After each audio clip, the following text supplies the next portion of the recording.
Okay, so Friday we started this new unit. So this is unit 6. We are talking about Mendelian genetics. So last unit, unit 5, we learned about, okay, how do we get traits? Where do they come from? How do we get them? And that's when we learned about transcription and translation. So how do we go from DNA to traits? This unit, what we're going to talk about is, okay, once we have those traits, what's going to happen when traits from one person and traits from another person come together to make traits for a new person. So that's what we're going to talk about this unit. So Friday, we introduced that by talking about Gregor Mendel and all the research that he did and how we have traits and we have dominance versus recessive, and we have what are called alleles, and those alleles represent those traits. And we have capital letters that are for our dominant traits, and we have lowercase letters for our recessive traits. And then we did a couple of practices with Punnett squares. Most of you have done Punnett squares in the past, so this didn't give you that much trouble. But just to review, so let's say that we have these 3 traits. So we have happy versus sad, green versus blue, and round versus oval. Right? We have our dominant alleles, which are all our capital letters. And we have our recessive alleles, which are all of our lowercase letters. So what we're going to have, or what your questions are going to be, is that your questions are going to ask you about the probability. So what you have to remember is your Punnett squares do not show you the 4 offspring that these 2 parents will have. It shows you what are the 4 different options or chances or possibilities that one of the offspring will look like one of these options. So then, for example, what is the probability of an oval offspring?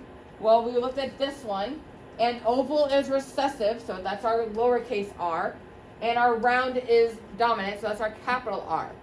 So then we said that in order for it to be oval, because it is recessive, we need to have 2 of those recessive alleles. So we need to see 2 lowercase r's. So then we do our Punnett square and we do our crosses, and then we look at our 4 options, our 4 possibilities, and we look at what the phenotype that we want. So we want the oval phenotype, that is going to be lowercase r, and we see that we only have that once.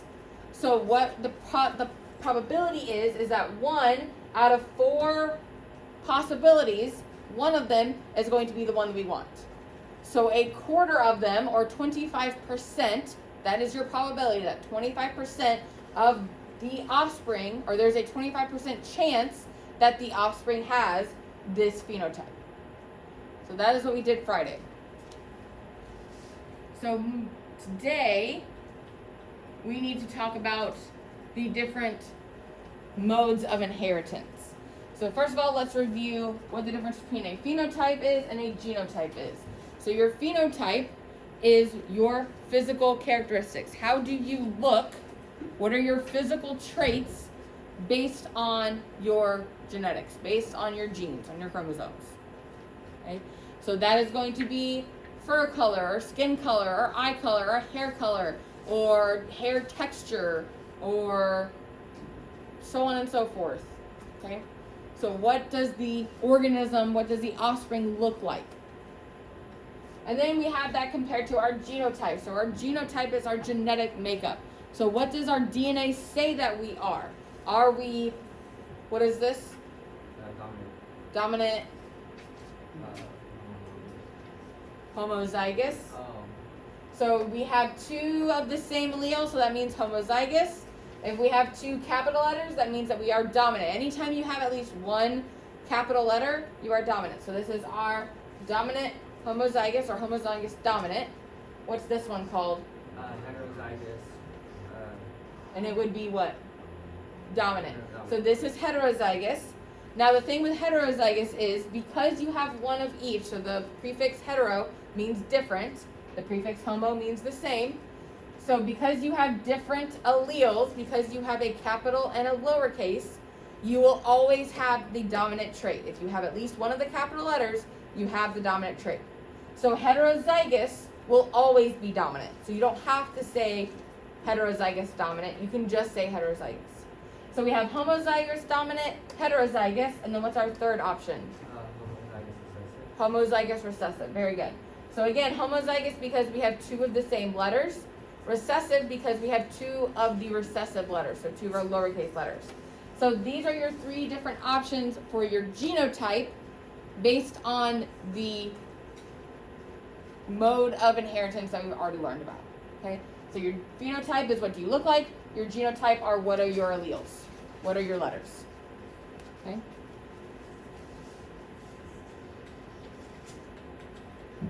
Alright. So before we start talking about the different modes of inheritance, we need to talk about the theory of inheritance. So what is the theory of inheritance? So first off, the theory says that genes are located on chromosomes. So that is what we are almost certain is happening, is that our genes are located on our chromosomes. We get our chromosomes from our parents, ergo we get our genes from our parents. Behavior of chromosomes during meiosis and fertilization accounts for inheritance patterns. So how those genes, I haven't passed that one out yet. I'm sorry, I thought that was it. No. Do you have the first page? No. Well, I have the one we did on Friday. That's the first page then. That's Okay. the one you should be on. I have these. This is number 2. Here we go.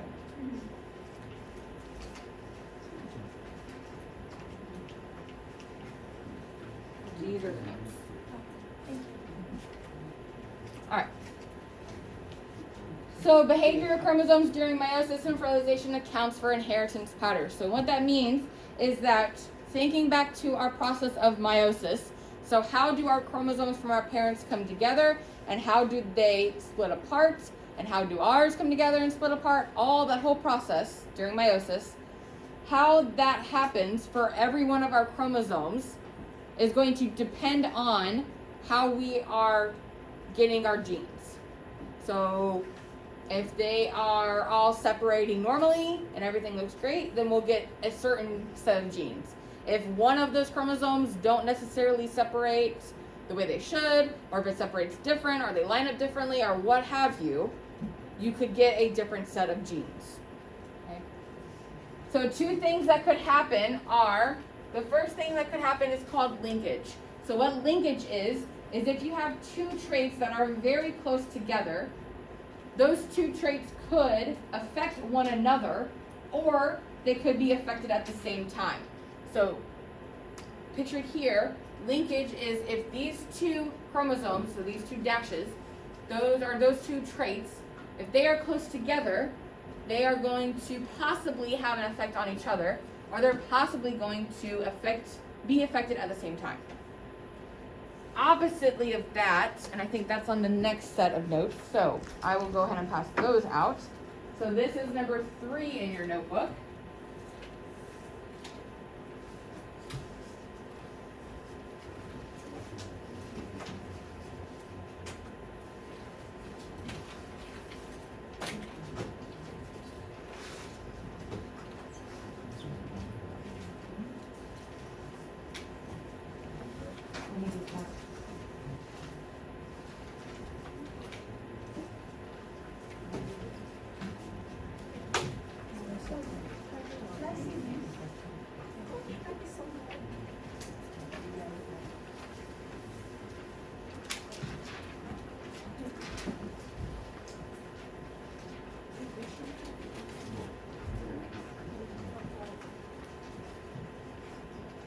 All right.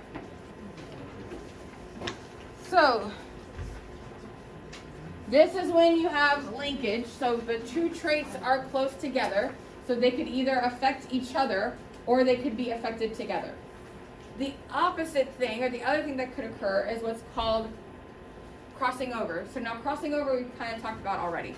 So remember, crossing over, shown here, is when you have your chromosomes and when they line up next to each other, what could happen is that pieces of each of those chromosomes could cross over, change places, and be found on the other chromosome. So that is where I have this red piece on this chromosome and this blue piece on this chromosome. So this top right-hand corner is a red trait, or some trait. We're going to picture it as red. And this chromosome, the top left-hand corner, is blue. What's going to happen is when they line up together, that red trait and that blue trait could switch places. And when they do, now you have your two chromosomes on two opposite chromosomes in two opposite areas. So now instead of the blue one being over here on the top left, now it's over here in the top right. And instead of your red being over here on the top right, now it's over here in the top left. So they crossed over, they switched places, and now because they did that, now your traits are in two different chromosomes at two different places.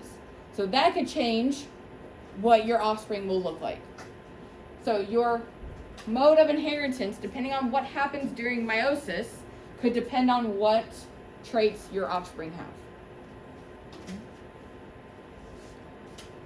So when Mendel did his research, we had a very basic, or he came up with a very basic mode of inheritance, or pattern of inheritance, okay? Where he said that each trait is controlled by a single gene, each gene only has two alleles, and there is a clear dominant recessive relationship. And you only have two phenotype options. So you have a trait for curly hair versus straight hair. That's it. Or a trait for long hair versus short hair. And that's it. Okay? That one trait is only going to have a dominant and recessive. So very easy peasy, very basic. Okay? This is not what happens most of the time. Most of the time, there are going to be a lot of different factors playing into what makes you genetically. Okay? So it's not always cut and dry as here's one trait, dominant, recessive, bing, bang, boom, there you go. Okay?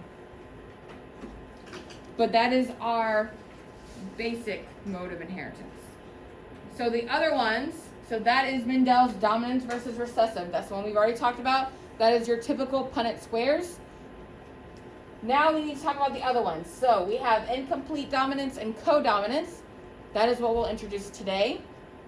And then tomorrow we'll talk about multiple alleles and multiple genes, also known as polygenetic inheritance. And then lastly, we'll end with sex-linked genes.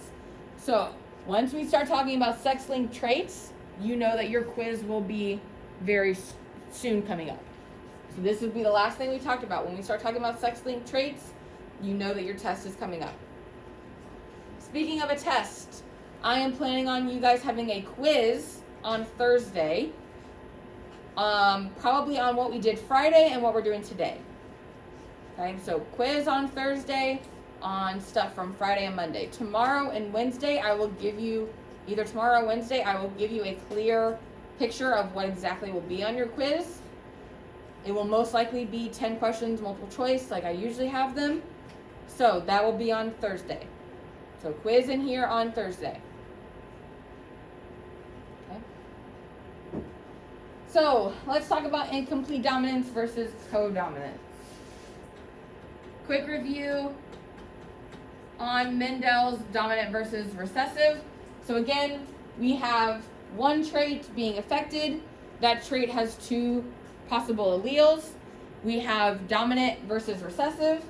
And we have three different genotypes and two possible phenotypes. Okay? So, our genotypes are the homozygous dominant. So you have two capital letters. And that would show your dominant phenotype. Our second possible genotype is our heterozygous. And because heterozygous is different, that means we have a dominant and a recessive.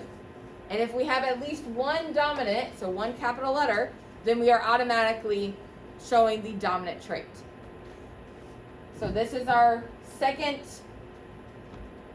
different genotype, but we are still showing the first phenotype of our dominant phenotype.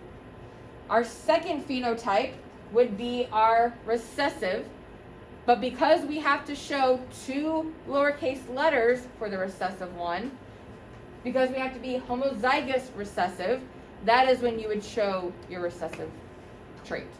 So for dominant versus recessive, you have 3 different genotypes, but only 2 possible phenotypes. Any questions on anything before we move along? Okay.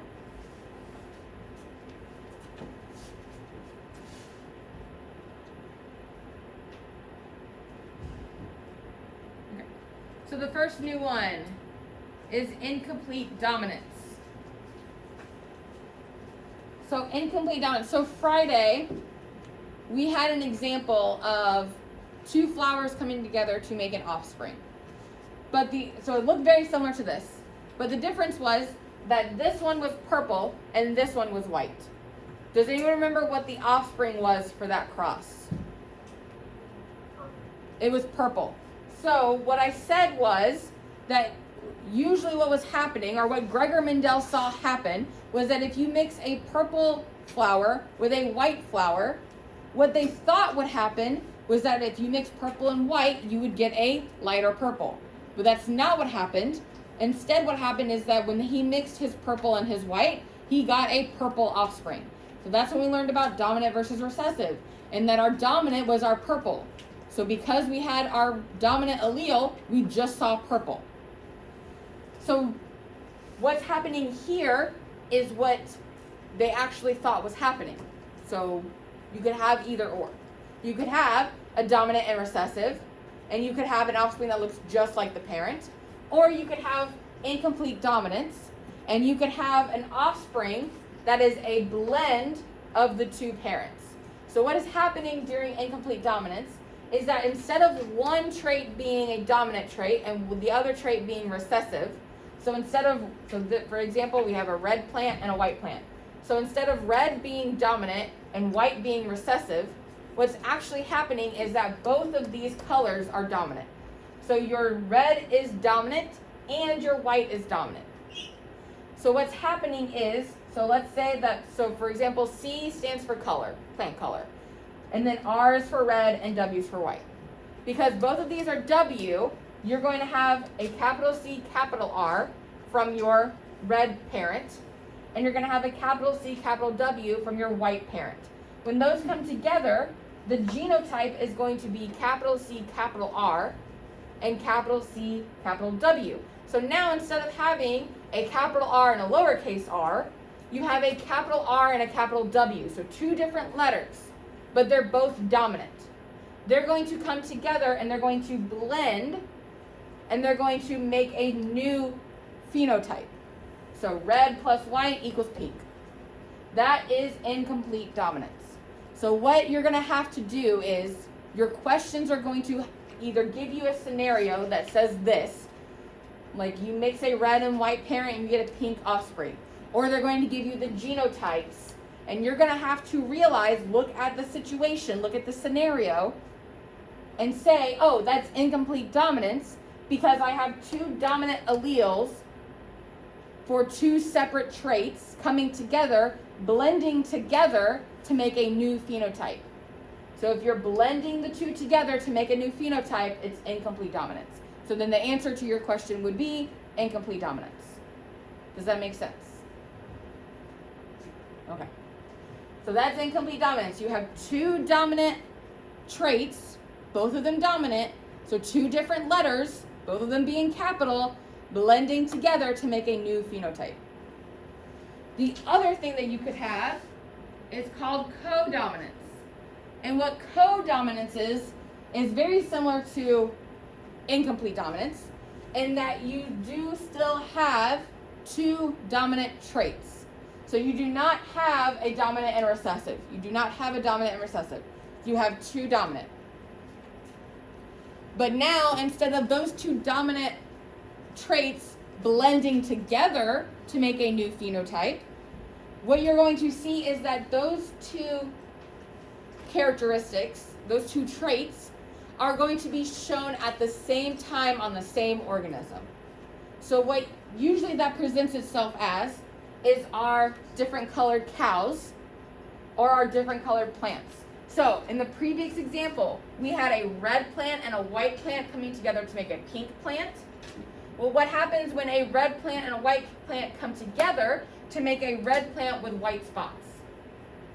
That is codominance. You have the red dominant color appearing at the same time on the same organism as the other dominant trait, which in this case would be white. In cows, you could have black fur color dominant and white fur dominant. If they are codominant, then you will have a black and white spotted cow or a brown and white spotted cow. If brown and white are both dominant and they're showing together at the same time, so not a blend of the two, but two distinct different colors on the same organism, that is codominance. So these two pictures right here would be an example of what? What's the last slide talking about? Incomplete dominance. This would be incomplete dominance. You have a blend of two colors, right? So this one looks all over brown. So you have a blend of the two, probably lighter. This brown is probably lighter than this brown. See how this one's a little bit more intense? This one's a little bit lighter. Hello? Mm-hmm. Mm-hmm. Okay. No, I'm taking the test in April. Oh, I'm sorry. I don't know. Okay. Okay. So during codominance, so these two pictures on the left would represent independent. What is it? What's the other one? Incomplete dominance. Sorry, I keep saying independent. Incomplete dominance, where you have two colors coming together and blending, right? So black and white. I don't think black and white makes this one, but anyway, you have one entire new color, right? Codominance, you have two different colors showing up at the same time on the same organism. So that is how you need to know the difference between, what is it, incomplete, thank you. Incomplete dominance versus codominance. Yes, sir. How come we're so used to seeing the black and white spotted cow? Because this happens more times than this. Okay. Or these cows may be better at dairy, and these cows may be better at beef. And it depends on if they're a dairy farm or are they a beef farm. So there's many different aspects. Okay, any questions on incomplete dominance versus codominance?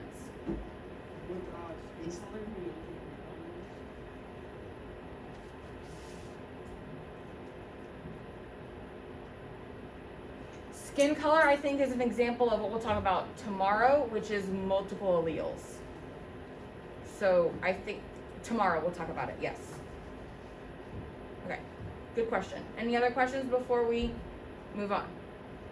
Okay, so that is all for the notes today. What I want you to do now is either on the back of that notes page or on a separate sheet in your notebook, whichever, you're going to do the following with me, okay?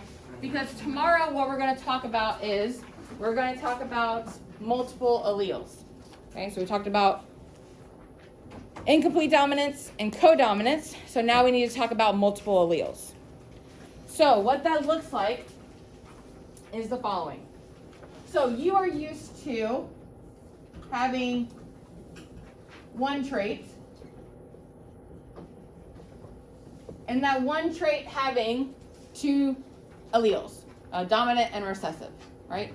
So let's say that we have straight hair versus curly hair, and straight hair is dominant, so that would be our capital H, and curly hair is recessive, so that would be our lowercase h. So that is what you are used to. You're used to doing one trait at a time, and you have, let's say we have a straight hair mom crossed with a curly hair dad. What would be their possible offspring?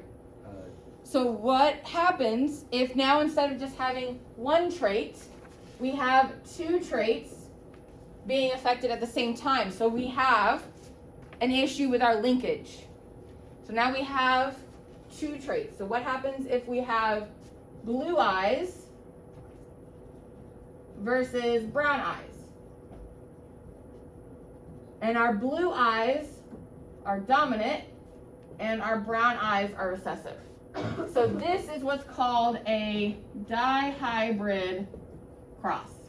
Your usual Punnett squares, those are called monohybrid crosses, because you're just looking at one. But you need to know how to do two. So dihybrid crosses. The thing with dihybrid crosses is, so let's say that we have, not a mother, but a mother. Let's say we have a mother and a father. Both of them have the following genotype. They are both heterozygous for both of those traits. So they both have straight hair and blue eyes, and they're both heterozygous. Okay? So they're going to have 4 letters. So now you have to do a cross, not just with 2 letters, but with 4 letters at the same time. So how are you going to do that? Well, let me show you what you're not going to do, and then let me show you what you are going to do. Because usually what you do is you separate these, right? And you write them as this, right? And then you draw your Punnett square. And because we have the same thing, we're going to do the same thing here. And then we draw. So how many boxes, how many possibilities am I going to have? 16. Okay. So what's going to happen though is when you go to cross these, how many letters are you going to have in your boxes? 4. If you cross it like this, how many letters? You're going to have 2 letters. But your letters, you have to have 4. So how are you going to get 4 letters if you do it like this? You're not. So you cannot separate each of these. What you have to do is you have to do what's called foiling. And what you're going to do is you're going to take your first letter and you're going to, does anyone remember what the distributive property is in math? Yeah. So you take your first letter and you're going to basically distribute it to your second trait. So you're going to see what your new possibilities are. If this letter of this trait is going to bond with this letter of this trait and this letter of this trait. So what's going to happen is that your capital E is going to be bonded with a capital H. And then your capital E is going to be bonded with a lowercase h. And then you do it to the second letter. So now we're going to do the distributive property of our second letter. Our second letter is our capital E. So our lowercase e. Our lowercase e is going to bond with our capital H.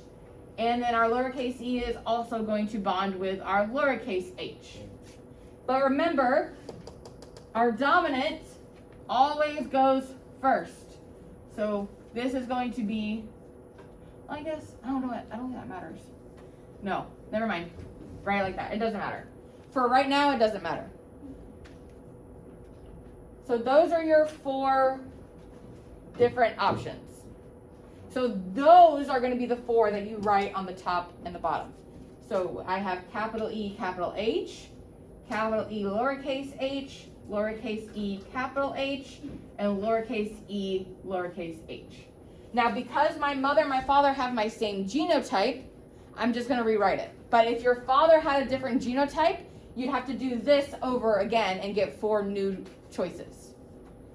But they're the same, so I'm just going to rewrite it. So capital E, capital H, capital E, lowercase e, capital H, and lowercase e, lowercase h. Okay? And then I'm going to cross them. So now, if I have 2 letters here and 2 letters here, how many letters total am I going to have in each of my boxes? 4. So now I have successfully done it. So this is what you're going to do. You're going to do your arrows. You're going to get your 4 possible new bonds or pairing, partners, whatever you want to call them. And then you write for your mother on the top or the father on the side, vice versa. That doesn't matter. What does matter is that your letters are going to go together. So the same letter needs to go to the same letter. So your E's need to be written together and your H's need to be written together. And now you need to obey the rule that the dominant one goes first. So if I have capital E, capital H here, and capital E, capital H here, when I cross those two, am I going to write it like this? No, I am not going to write it like that. I am going to write it as this because my letters need to stay together. My E's need to stay together and my H's need to stay together. And then my dominant ones need to be written first and my recessive ones need to be written second.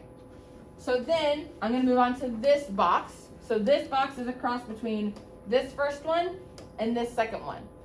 So what would I write first?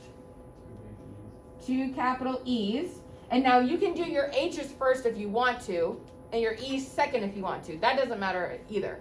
The only two things that are important are that your letters stick together, and the capital one of those letters, it goes first. Other than that, it's whatever, however you want to write it. I'm just going to do my E's first and my H's second. So then I would write what next? A capital H and then a lowercase h. So that would be my second box. My third box, what would I write first? Big E, little e. And then what would my second two letters be? 2 big H's. Okay. And then my fourth box, what would I write for my E's?